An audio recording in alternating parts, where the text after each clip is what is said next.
নমস্কার বন্ধুরা, দেখুন আমার এই ভিডিওতে একটি 2 টাকার কয়েন আমি তুলে ধরলাম। কয়েনটি ল্যান্ড ভাইটাল রিসোর্স। এই কয়েনটি 1992 সালের তৈরি হয়েছিল। এই কয়েনটি কিন্তু এক্সট্রিমলি রেয়ার কয়েন। এই কয়েনটি যদি আপনার কাছে থাকে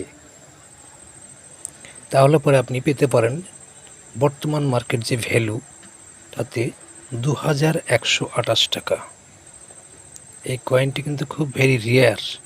এই কয়েনটি যদি আপনার কাছে না থাকে তবে চেষ্টা করুন এই কয়েনটি কালেকশন করার জন্য, কারণ খুব শীঘ্রই এই কয়েনটি ভেরি রেয়ার হতে চলেছে। অর্থাৎ মার্কেটে এই কয়েনটি অ্যাভেলেবেল নয় এবং কিছুদিন পরে দেখা যাবে এই কয়েনটি এতটাই ক্রাইসিস হবে, এর দাম এতটাই বাড়তে থাকবে যে আপনি ধারণা করতে পারবেন না। অতএব যদি থাকে ভালো, আর যদি না থাকে চেষ্টা করুন কয়েনটি কালেকশন করে রাখার জন্য। ধন্যবাদ বন্ধুরা। যদি নতুন ভিডিও পেতে চান অবশ্যই আমার চ্যানেলটিকে সাবস্ক্রাইব করে রাখবেন এবং লাইক শেয়ার কমেন্ট করে পাশে থাকবেন। ধন্যবাদ।